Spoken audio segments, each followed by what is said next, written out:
नमस्कार मैत्रिणींनो, स्वागत आहे तुमचं माझ्या यूट्यूब चॅनलवर। आज मी तुम्हाला खूप सुरेख अशी वस्तू शिकवणार आहे। जे शिवणकाम करतात त्यांना उपयोगी येईल अशी ही वस्तू आहे।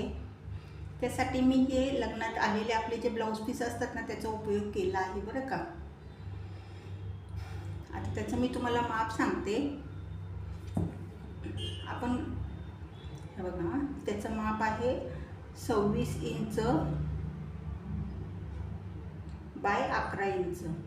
26 बाय 11 इंचाचं मी हा ब्लाउज पीसचा एक पीस म्हणजे कापून घेतलेला आहे आणि त्याच्या खाली कॅनव्हास लावून चार बाजूने शिवून घेतलेला आहे। फक्त अस्तर लावलेलं नाही आहे बरं का। आणि हे बघा, हे असे ना पट्ट्या केल्यात त्या आणि त्या अशा 3 बाजूला आपल्याला लावायच्यात। आता 2 बाजूला मी लावल्यात आणि एक आपल्याला मध्ये लावायची आहे अशी। हे बघा, अशा पद्धतीने आपण शिवून घेणार आहोत। म्हणजे आपल्याला हे अडकवता येईल, कुठे खेळायला वगैरे असं अडकवता येईल। आता ह्याच्यावरती मी आहे ना ह्याच कलरचा ब्लाउज पीसचा एक पीस अजून एक पीस घेतलेला आहे। आणि आता हे बघा, त्या मापाचंच एक पीस मी कापून घेतला आहे आणि तो असा मी चारी बाजूने शिवणार आहे। फक्त थोडंसं अंतर आपल्याला शिवायचं नाही आहे। आता हे बघा, इथं खालती कॅनव्हास आहे आणि वरती मेन कापड सुलट बाजून, ही पण सुलट बाजू, म्हणजे दोन्ही सुलट बाजू समोरासमोर आल्या पाहिजे बरं का। म्हणजे आपण हे उलट केलं की आपली सुलट बाजू सरळ येईल। ठीक आहे, आता हे चारी बाजूने मी शिवून घेणार आहे। फक्त थोडासा पीस आहे ना आपल्याला शिवायचा, थोडीशी जागा आपण न शिवता तशीच ठेवणार आहोत, म्हणजे आपल्याला सरळ करायला। बघा, आता अशा पद्धतीने माझं हे शिवून झालेलं आहे बरं का। बघा, थोडीशी जागा मी इथे ठेवलेली आहे। ह्या बाजूने आपण हा पीस सरळ करूया।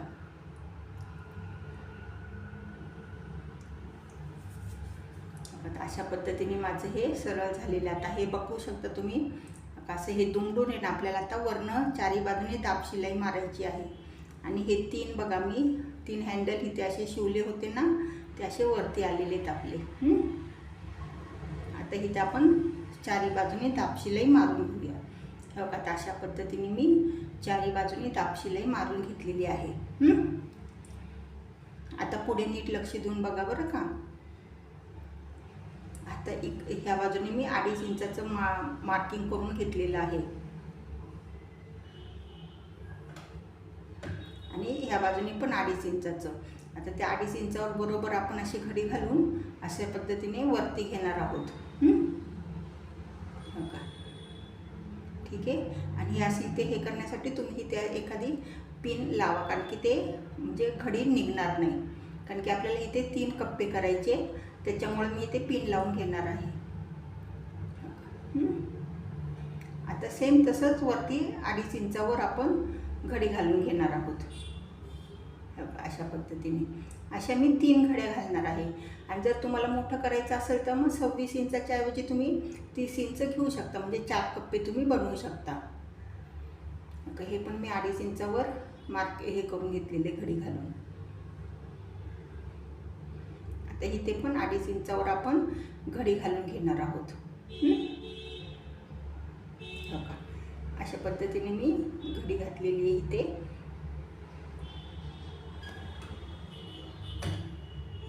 आता हे घडी घालून झालं ना, असं कडेने शिलाई मारायची आपल्याला। हे बघा, इकडे एक शिलाई आणि इकडे एक शिलाई आणि मध्ये एक शिलाई मारणार आहोत आपण। आणि 3 अशा शिलाई मारायच्या आहेत बरं का। आणि जर तुम्हाला पाहिजे असेल तर तुम्ही लेस पण लावू शकता सगळ्या बाजूनी। आणि तसंच ठेवलं तरी चालेल, तसं काही प्रॉब्लेम नाही।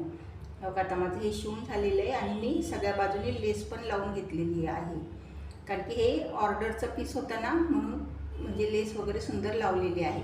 आता तुम्ही म्हणता की ह्याचा उपयोग कशासाठी करायचा शिवण करणाऱ्यांसाठी, तर हे बघा, हे असे दोरे ठेवण्यासाठी मी ह्याचा उपयोग करणार आहे।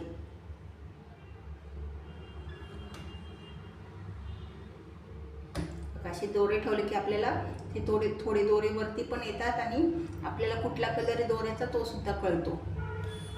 ठीक आहे, कसा वाटला व्हिडिओ? मग आवडला ना व्हिडिओ? चला तर मग तुम्ही जर माझ्या चॅनलवर नवीन असाल तर व्हिडिओला लाईक करा आणि चॅनलला सबस्क्राईब पण करा।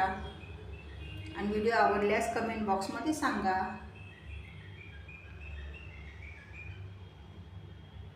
आणि तुम्हाला जर शिवून पाहिजे असेल तर तुम्हाला शिवूनसुद्धा भेटेल बरं का. व्हिडिओ बघितल्याबद्दल धन्यवाद.